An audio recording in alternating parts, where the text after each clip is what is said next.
Tyler, what's it like getting out there in teal? Yeah, it was fun. Obviously, we first day of camp. You know, it's gonna be a long day and a lot of learning, a lot of listening, and getting back to work. So it was a good day and ready to keep things going. Really early impressions playing with Macklin in the scrimmage. What was that like? Pretty simple. I think it's just getting the puck. He was pretty good out there. Obviously, it's just the first day, and guys are still getting their footing. But I thought he was great. You can tell that he has all the skill and he wants to work, and he competes. So like I said, just one day and come back tomorrow and just keep working. As a veteran in this league, what are your impressions of Ryan Warsofsky as a coach? Yeah, I thought we had a great meeting yesterday afternoon, and he kind of set the standard and what he wants to see from us throughout camp and throughout the games, and you can tell that he loves the game and he wants to win. So that's it's obviously really important, and he's a guy that you want to play for. Yesterday, pictures came out with you having a letter on your jersey. When did you get told that would be happening, and what does that mean to you?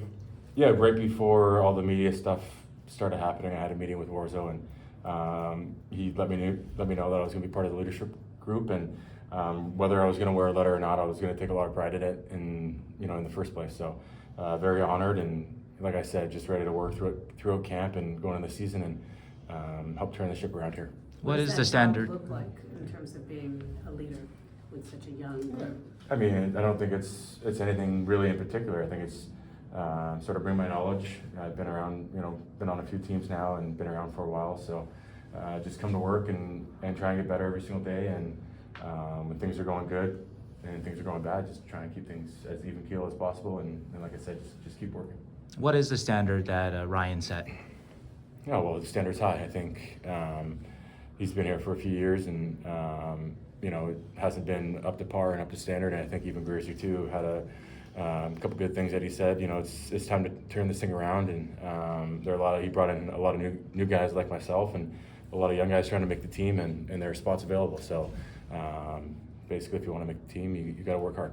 And speaking about listening on day one, and as a veteran who's been around this league, won a Stanley Cup, how much is that a good message for the young guys, even that no matter what stage you are in your career, listening is always an important part of being a pro? Yeah, well, I mean, for myself, it's a new system. There's new things going on, so I got to be paying attention, and I'm going first in a lot of the drills, so I don't want to be a drill killer or anything either. So just paying attention to detail, and trying my best and get better as well. I know you and Macklin are represented by the same agency, so you've kind of been around and seen him a little bit. Were you surprised? I know it's just a scrimmage, but just how comfortable he looked on the ice today, or is it not surprising because you've seen just how he's dominated every level he's been at?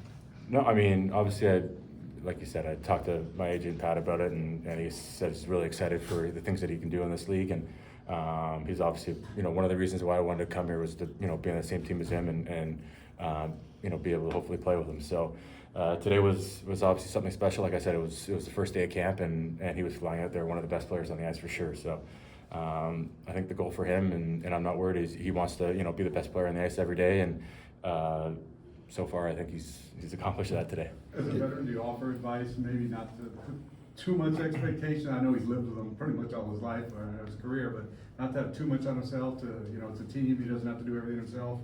I mean, I don't think that's something that is going to really be needed to talk about. I think he's self-driven and he wants to get better, but I think he knows that he has people around him that can help him, and whether that's guys on the team or guys outside of hockey, he has a lot of people around him, supporting him. And like I said, I think it's one day, but it's an exciting time here in San Jose, and I thought it was awesome. He mentioned there is a sense of belief. I know you guys are just, like you said, one day, but do you get that sense of, yeah, we can turn this thing around, we got the right people in this locker room to do it? Yeah, like I said, I thought, I think Gruzy did a great job of bringing people in, and obviously myself, but with the other guys and the young guys, ready to make the jump. And I think with the philosophy that Warzo, is bringing in, of working and playing hard, I think that's, going to be a key to us being a really good team.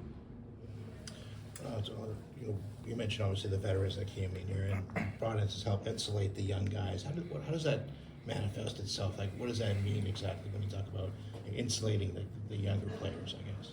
Yeah, I don't think anybody's going to be thrust into a position of whether that's playing more than they might be ready for or whatever it is. I think it's everything is going to be earned and nothing's going to be given. So whether it's, I think that's top to bottom. I think we have really good players coming in and really good young players trying to make the team. So that's what camp's for, and we're going to see what happens here. When the Sharks are, by a lot of people anyway, picked to finish last in the division here, is there some, I don't know if anyone in that room cares, but is that maybe motivate some guys, maybe put a chip on some guys' shoulder to prove some people wrong?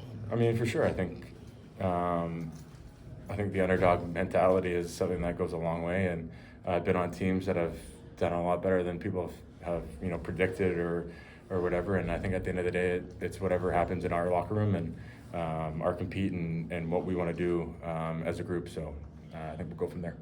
We were talking to Logan earlier, and it kind of looks like he's just taking it real slow right now and taking it day by day. I mean, but from what you've seen, maybe just hanging around here, is he kind of staying positive about kind of trying to deal as he deals with this thing? Or? Absolutely. He's in the gym every day, and he's having lunch and breakfast with all the guys, and great attitude, positive attitude. I can't imagine what he's going through.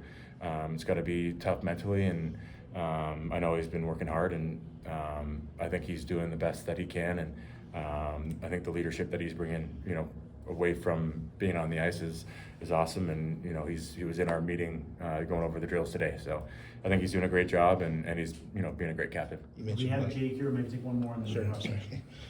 You mentioned Mike, talking to the group last night. What was sort of, you mentioned a bit of the message there. What was sort of his general theme, I guess, what he wanted to get across to you guys? Like I said, there's spots open. There's young guys fighting to play in the NHL. There's veteran guys that are trying to prove themselves to get big minutes in the NHL still. So I think it's going to be a highly competitive camp, and so far today was obviously the scrimmage was good, and the practice was intense. So I think going into day 2 and 3, it's going to be exciting. Thanks, Tyler. Thank you. Tyler.